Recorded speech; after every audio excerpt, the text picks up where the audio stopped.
10.000 con Jesús, sacerdotes. Queridos amigos, en este 26º domingo del tiempo ordinario, la Iglesia nos presenta el Evangelio de Marcos, capítulo 9, versículos que van del 38 al 48. Este pasaje es la continuación de aquel de la semana anterior. Recordemos que en medio del Evangelio de Marcos nos encontramos en aquella sección del camino hacia Jerusalén, en la cual Jesús aprovecha muy particularmente para instruir a sus apóstoles sobre la pasión y su resurrección, sobre su misterio pascual y sobre todo aquello que implica acoger al Mesías sufriente, al Mesías que va a dar la vida. La semana pasada, de hecho, recordábamos cómo el Señor les enseña a los discípulos que el verdadero apóstol es aquel que no busca un primer lugar de poder, sino un primer lugar en el servicio, haciéndose último y siervo diácono de todos. Y esta instrucción a los apóstoles continúa desde el versículo 34 hasta el versículo 50 del Evangelio de Marcos. Hoy leemos una parte muy importante de este pasaje que explica a los discípulos cómo deben comportarse con aquellos que son externos al grupo de los 12, con los más pequeños y con ellos mismos. ¿Cómo deben comportarse? ¿Qué tipo de comportamiento deben tener? Bueno, comenzamos con este micro pasaje, digamos así, que nace de una cuestión que le pone Juan Evangelista, Juan Apóstol, al Señor. Maestro, hemos visto a uno que expulsaba demonios en tu nombre y se lo hemos prohibido porque no viene con nosotros. O sea, Juan le presenta el caso de alguien, una persona que lleva a cabo una acción similar a la de los apóstoles, pero no está con ellos. Uk ekoluthei iumin, no sigue con nosotros, o sea, no forma parte de este círculo íntimo de los dos. Jesús le contesta, no se lo prohíban, porque no hay nadie que haga un milagro en mi nombre y pueda a continuación hablar mal de mí. Jesús aquí expresa algo muy importante, ¿no? No hay nadie que pueda llevar a cabo un dunamis, es decir, una obra prodigiosa, un milagro en nombre de Cristo y luego pueda hablar mal. ¿Por qué? Porque se estaría contradiciendo, pero sobre todo porque si no está realmente con el Señor Jesús, no tiene la fuerza necesaria, el poder para llevar a cabo este prodigio. Y luego continúa el Señor diciendo, el que no está contra nosotros, con nosotros está. El que no está contra nosotros está a favor nuestro. Jesús invita pues a los apóstoles a tener una mentalidad más abierta, no tan cerrada, pensando solamente que únicamente aquellos que están con Jesús en el círculo más cercano, más íntimo de los 12, tiene el poder de conocer a Cristo y de hablar de Él. También, entre los muchos que lo habían seguido, que lo habían escuchado, pues algunos predicaban e incluso realizaban signos en su nombre. Y siempre en la Iglesia nos viene bien recordar esto. No todos tenemos el mismo modo de hacer, no todos los carismas son iguales, no todas las formas de expresarse son las mismas. Sin embargo, el hecho de que no sean exactamente iguales a las mías no las hace inválidas. ¿Cuál es el límite? Hablar mal de mí. O sea, si alguien habla mal del Señor, habla de forma incorrecta de Él, ya no se ciñe a la doctrina de Jesús sobre su propia identidad y sobre el contenido del Evangelio, entonces puede hacer aquellas obras de Cristo.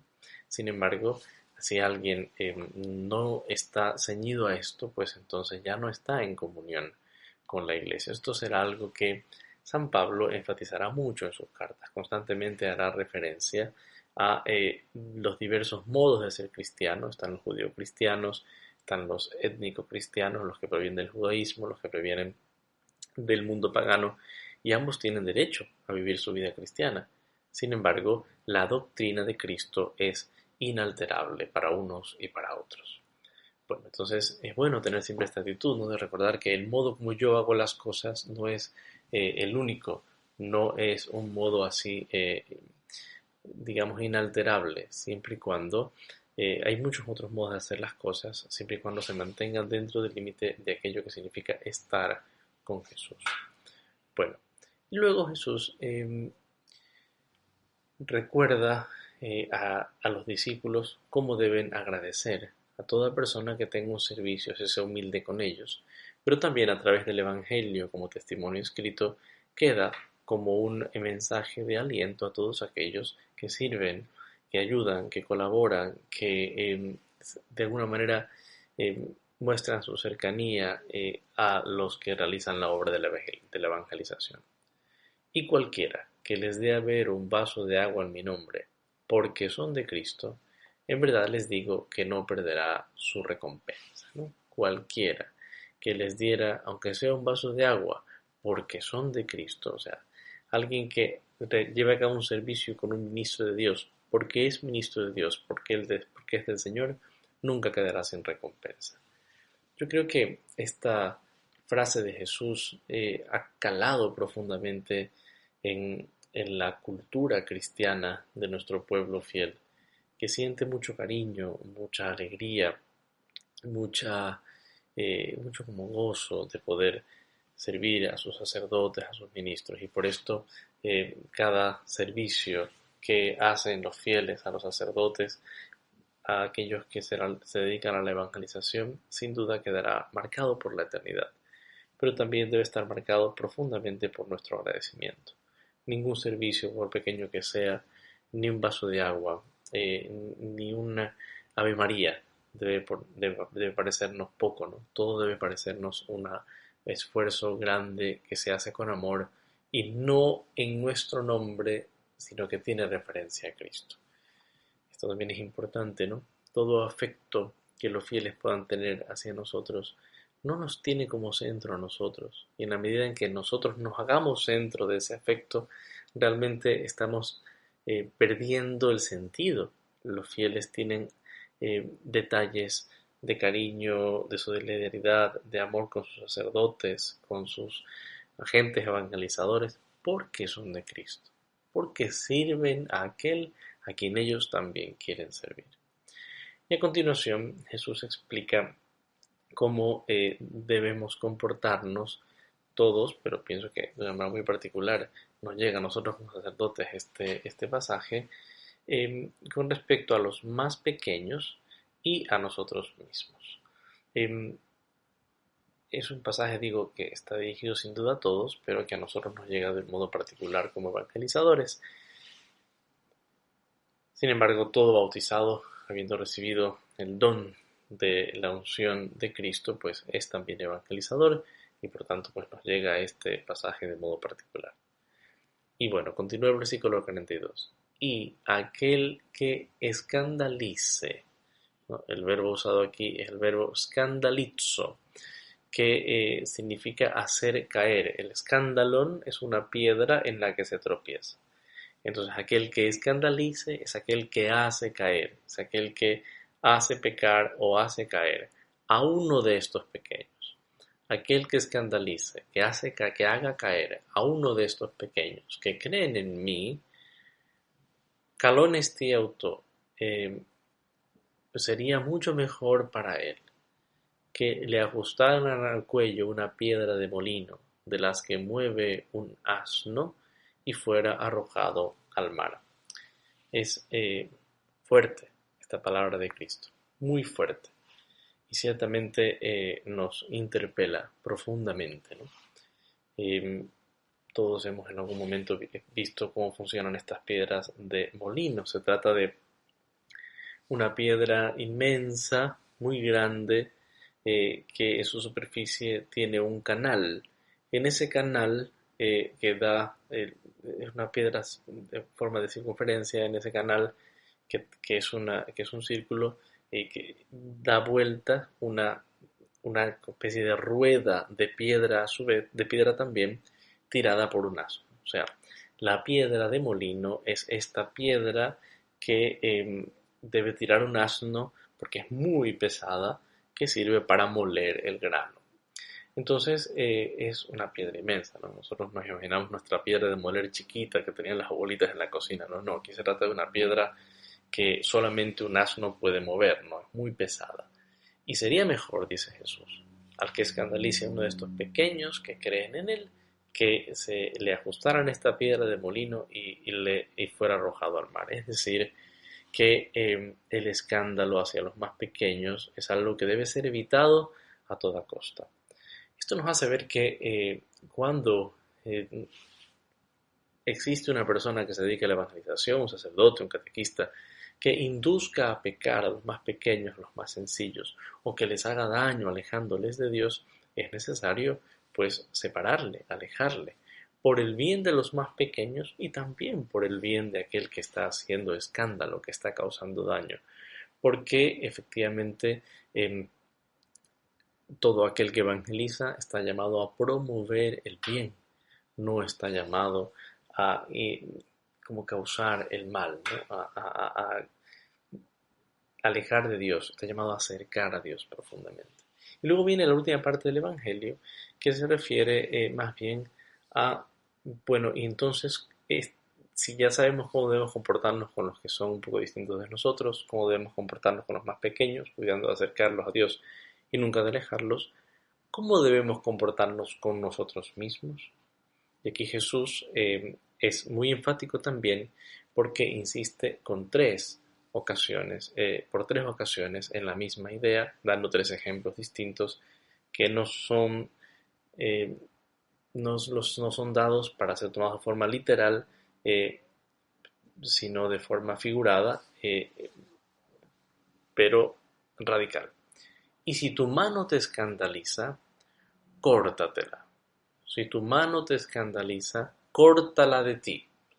Más te vale entrar manco en la vida que con las dos manos acabar en el infierno, en el fuego inextinguible. Cuando decía que de forma figurada me refiero al hecho de como para toda persona, pues su mano, luego Jesús pone el ejemplo del pie y del ojo, son bienes preciados, ¿no? Que se utilizan mucho, que hacen mucho bien, que son necesarios. Pero toda cosa, por necesaria que me parezca, si me causa escándalos y si me lleva a pecar, es algo que debo separar de mí. Jesús en esto es de nuevo muy radical, y es muy radical y nos invita a ser radicales con nosotros mismos por nuestro propio bien. En la vida, es muy bonito como Jesús habla aquí de la gloria, ¿no? Porque es mejor entrar manco en la vida, esta vida con mayúscula, digamos así, que es la vida eterna. La vida es la comunión con Jesús.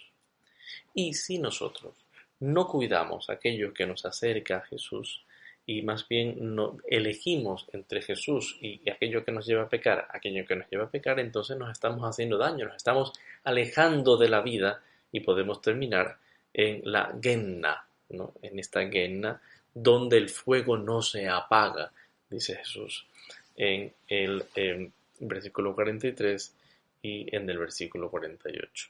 Es decir, el infierno, que es aquí explicado como la lejanía de Jesús, es el dolor más grande que puede haber, ¿no?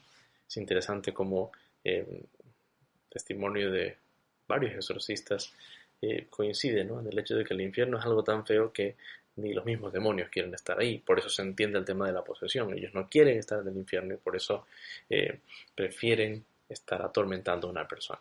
Pero bueno, lo cierto es que la vida, esta vida de gracia, de eternidad, de presencia de Dios, es maravillosa. Y esa vida vale cualquier otro sacrificio. Si algo me está llevando al pecado, tengo que pues cortarlo y alejarlo con radicalidad, lo que sea. Si es el contacto con una persona, si es el uso de una cierta tecnología, si es pues, no lo sé, cierto apego a una realidad material, lo que sea que me esté alejando del Señor, tengo que cortarlo y alejarlo de mí. Porque lo que está en juego es mi vida, la vida misma, la eternidad de mi ser, la plenitud de mi existencia, la felicidad aquí y la gloria en el cielo. Entonces, pues recordemos, ¿no? Qué importante que es exigirnos a nosotros mismos así, por nuestro propio bien. Si nosotros no cortamos con lo que nos lleva al pecado, los que más vamos a sufrir somos nosotros. Pero además terminaremos escandalizando a aquellos pequeños, es decir, a la gente con una fe sencilla, que estábamos llamados a proteger y cuidar, a llevar a la fe. Sin duda este Evangelio es un Evangelio que nos cuestiona profundamente, que nos hace recordar la necesidad de ser radicales. También es muy, muy bueno recordar que para esa radicalidad nos alienta el amor inmenso del corazón de Jesús, su misericordia, su ternura, su cariño, que siempre está dispuesto a escucharnos, a perdonarnos si tenemos que volver a comenzar, pero que nos pide que lo elijamos una vez más por sobre todas las cosas para vivir solo para Él. Que Dios los bendiga.